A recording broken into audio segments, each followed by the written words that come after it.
No hei, 6. august, puhkuse teine kalalkäik. Eile käisin ka, algas suht kesiselt. Paar ahvenat, mis läksid tagasi õhtul. Üks väiksem ahven elussöödana läks haugi kõhtu ja see haug läks ka tagasi.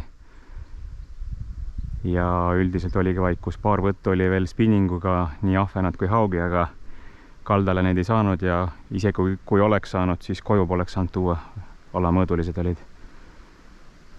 Aga täna mõtlesin, et algused ei tulegi, aga ei andnud hing ikka rahu, mis ma seal kodus passin ilusa ilmaga. Said asjad kõik aetud enne lõunat ja ikka asjad kokku ja kalale. Ja muus osas nagu ikka, üks põhjakas on juba sees. Loobin spinningut, kui peaks tulema õige suurusega ahvenad, siis läheb haugi jahtima elussöödana. Ja ongi kogu lugu, mis ma siin jahvatan. Hakkame püüdma ja eks kui midagi on, siis tulemustest annan teada.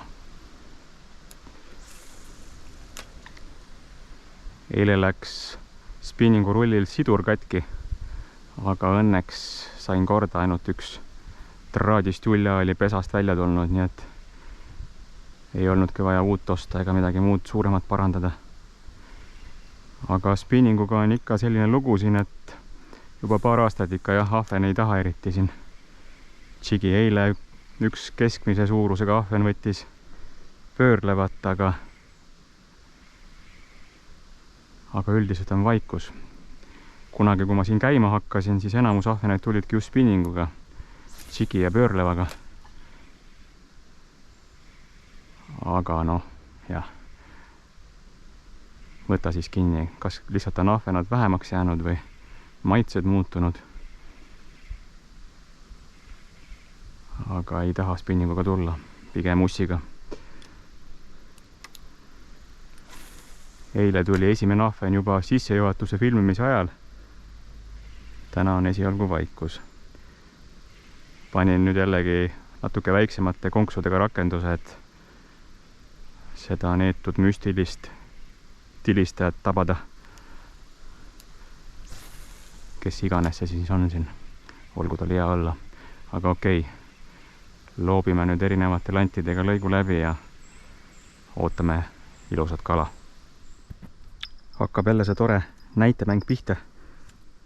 Keegi sikutab, nüüd õrnalt. Nüüd on juba pikalt ja võta siis kinni, kas on otsas või peaks ootama või mis teema on. Nii, kui ühe korra veel sikutab, siis kontrollime.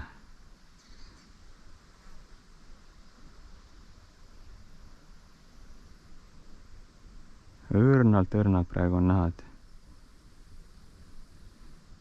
paar esimest siputust on sellised tugevamad, paneb ikka kellukese helisema,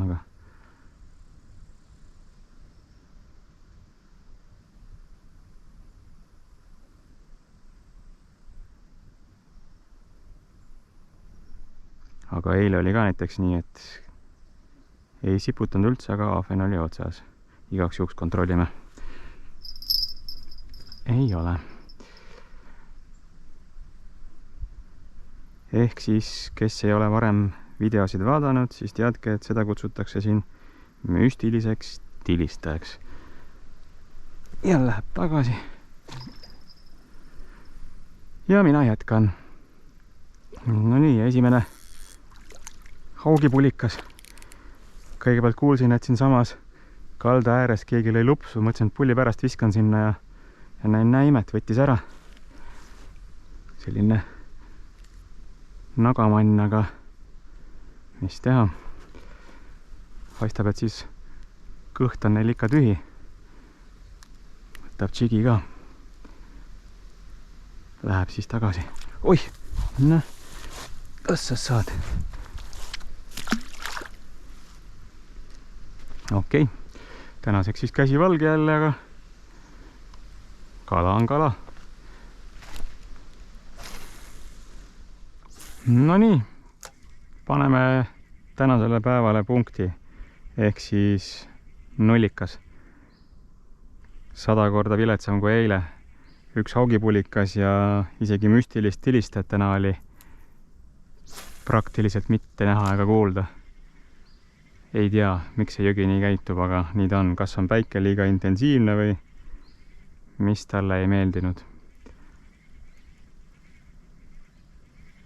Ühesõnaga igav lugu. Ma ka mõtlesin, et panen siiski kõik puhkusekäigud YouTube'i üles, kus vähemalt kala käega olen katsunud, olgu see siis alamõõduline või mitte. Tasub alati lugeda video kirjeldust. Kui seal on kirjas, et kala ei saanud, siis ära hakka üldse vaeva nägema ega vaatama. Kes viitsib, see vaatab. Ja kui oled tänagi siiani vaadanud, siis aitäh, et vaatasid. Kui ei ole kanalit tellinud, siis oleks tore, kui seda teeksid. Pane like või pöial alla. Tule järgmine kord tagasi, sest mul on puhkus veel 3 nädalat ees ja ma loodan ikka siit midagi sellist või mujalt siis kätte saada, mida ka tasub näidata ja saab ka pannile panna või purki või mida iganes. Aga vot nii siis. Näeme järgmine kord ja tšau!